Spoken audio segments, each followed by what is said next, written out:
예수님 당시에 예루살렘에 베데스다라는 연못이 있습니다.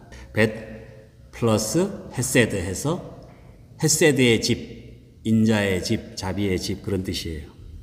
조선시대에 우리 미국 장로 교단에서 파송한 의료 선교사 호러스 알렌이라는 분이 있어요. 그분이 고종의 지원을 받아서 광해원이라는 병원을 짓죠.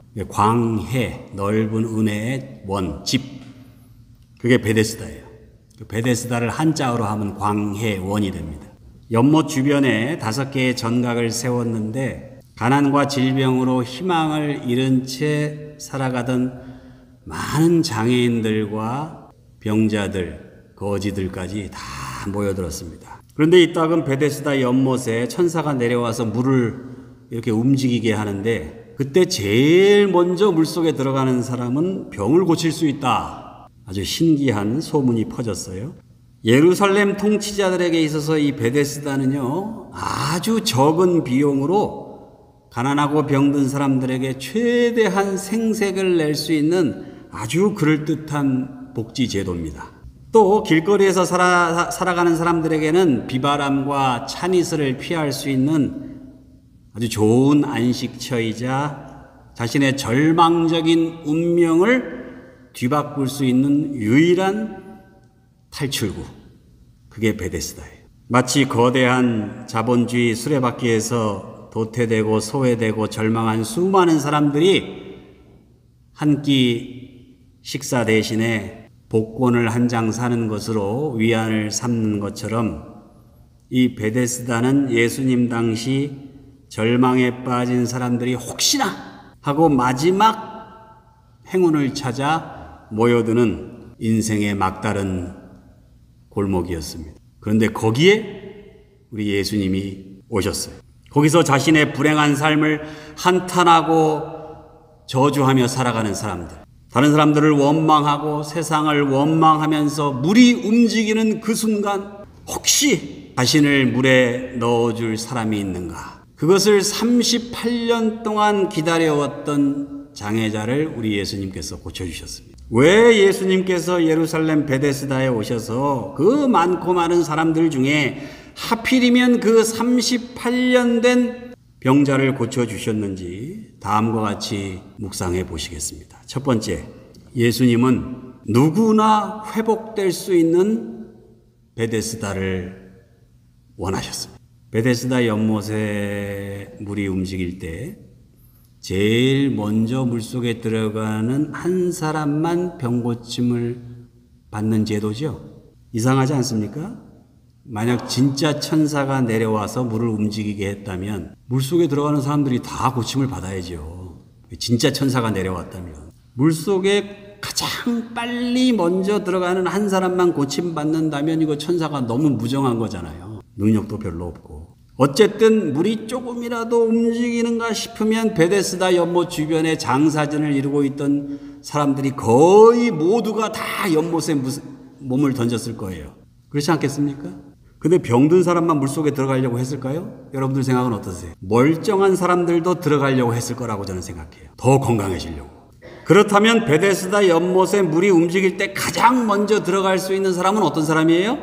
그 중에 제일 빠르고 제일 건강한 사람. 제일 빠르고 건강한 사람이 제일 먼저 들어갔으니까 물속에서 멀쩡히 걸어 나왔을 거 아닙니까? 그것을 멀리서 바라보던 그 수많은 병자들은 이야, 저 사람 정말 운 좋다. 정말 택함 받았네. 기적이 일어났다고 신기해하면서 박수를 치고 환호했을 거예요. 부러워하면서. 그러면서 다음에는 내가 어떻게 하든지 한번 먼저 들어가 봐야지. 그러나 그러면 그럴수록 어때요? 더 많은 사람들은 더 절망하고 더 무기력에 빠지고 더 자신을 원망하는 거죠. 왜 물이 저렇게 움직일 때 나는 빨리 알아채지 못했을까? 자기 자신을 저주하는 거예요. 나의 이 무능함과 이 나태함. 또 어떤 사람들은 알아챘더라도 남들보다 먼저 물속에 들어가지 못한 자신의 무능함, 그리고 나를 물속에 넣어줄 사람이 없게 살아온 내 인생을 저주했을 겁니다. 더욱이 38년 된 본문의 병자는 극심한 장애를 갖고 있었어요. 정작 도움이 필요한 사람이에요. 정작 치료가 필요한 사람이에요.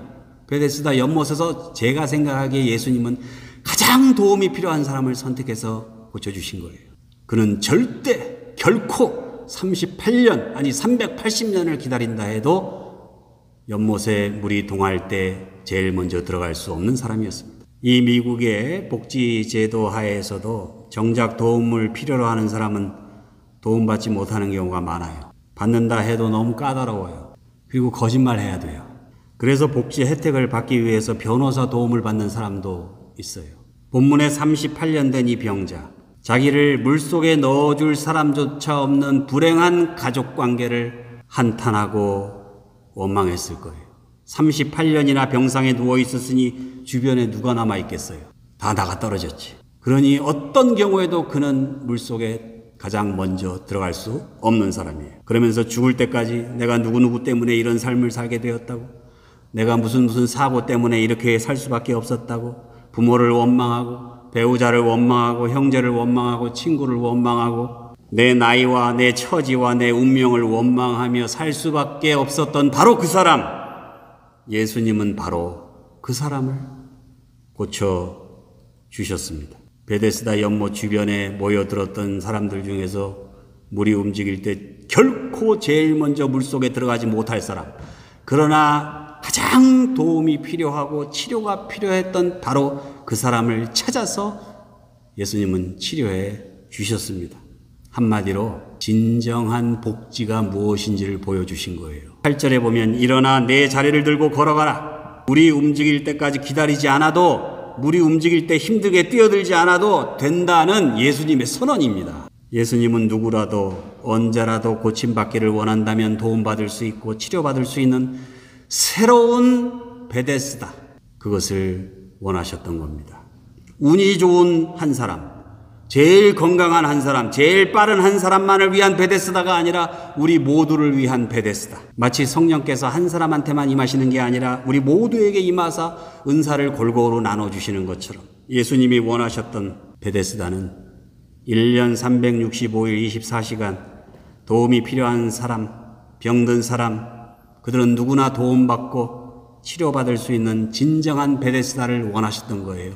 그 베데스다를 이루어 가시는 우리 모두가 되시기 주님의 이름으로 축원합니다.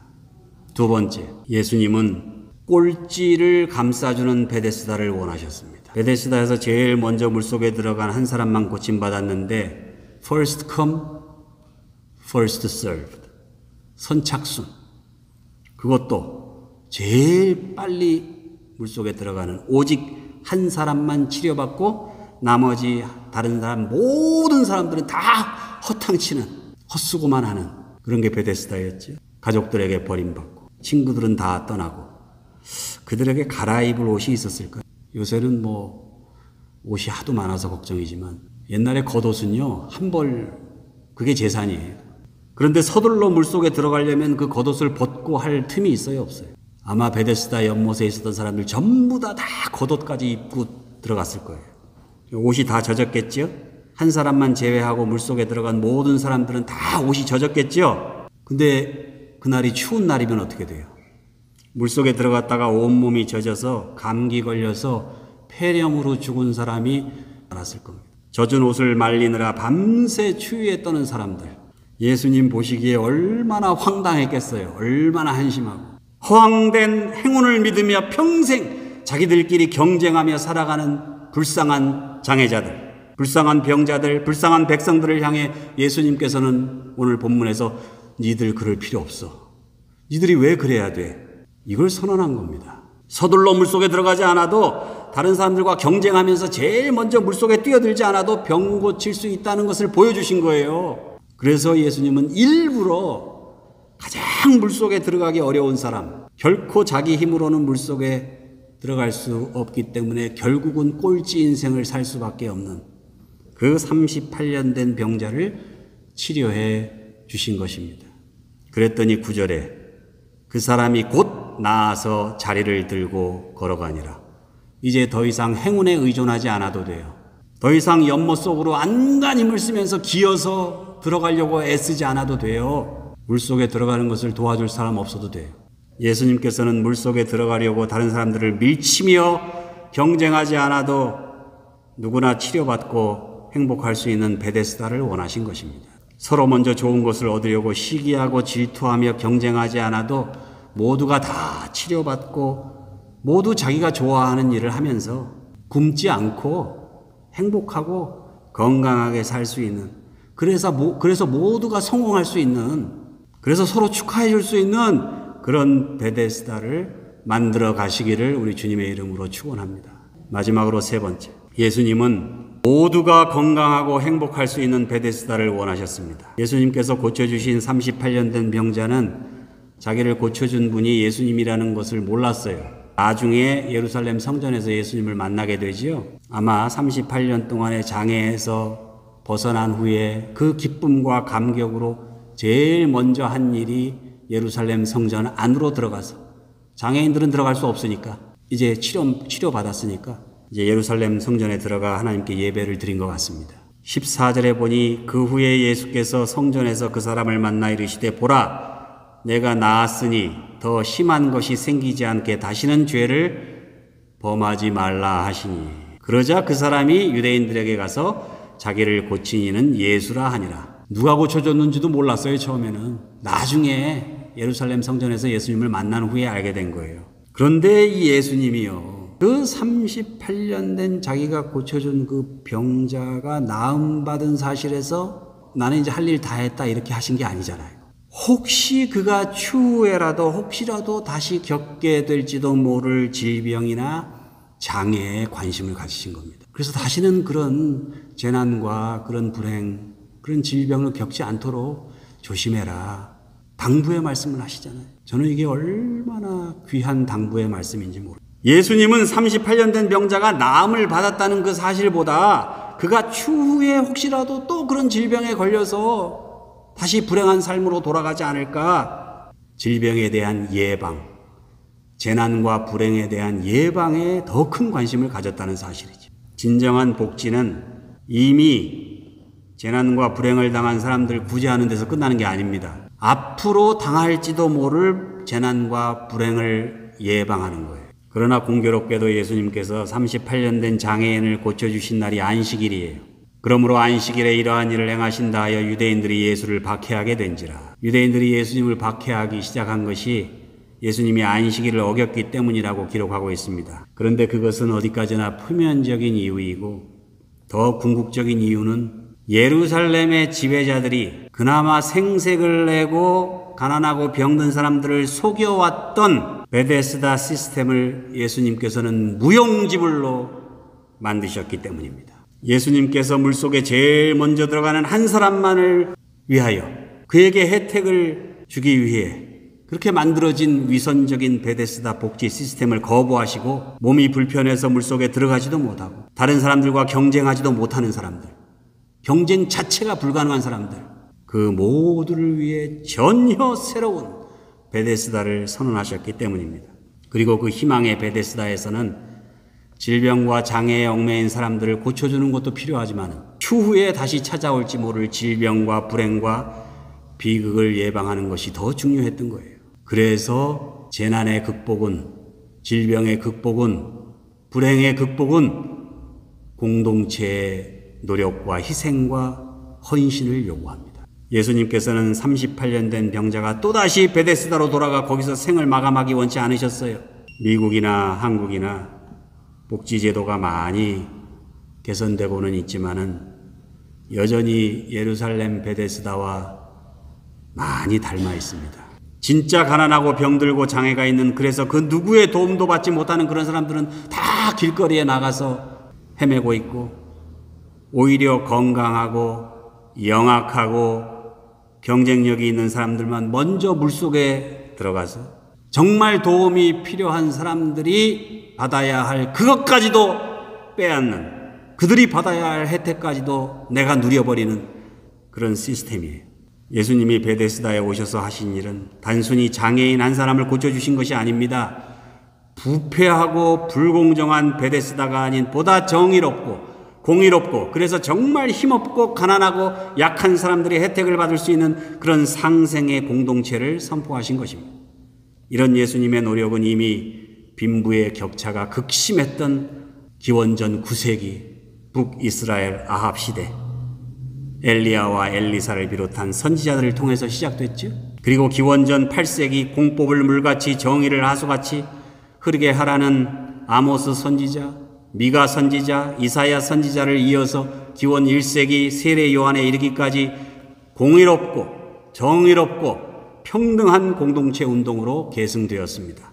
비록 어리석고 무능하고 사악한 권력자들에 의해서 계속 좌절되었지만 말입니다.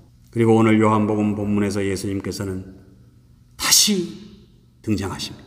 베데스다에 38년 된 병자를 고치심으로 그런 공의롭고 정의롭고 평등한 공동체의 복지를 또다시 선포하고 나오신 거예요. 우리 주님의 뜻을 이어받아 누구나 치료받아 건강하고 행복할 수 있는 그런 믿음과 소망과 사랑의 베데스다를 오늘 우리들의 삶의 현장에서 조금씩이라도 만들어 가실 수 있는 우리 모두가 되시기를 우리 주님의 이름으로 축원합니다.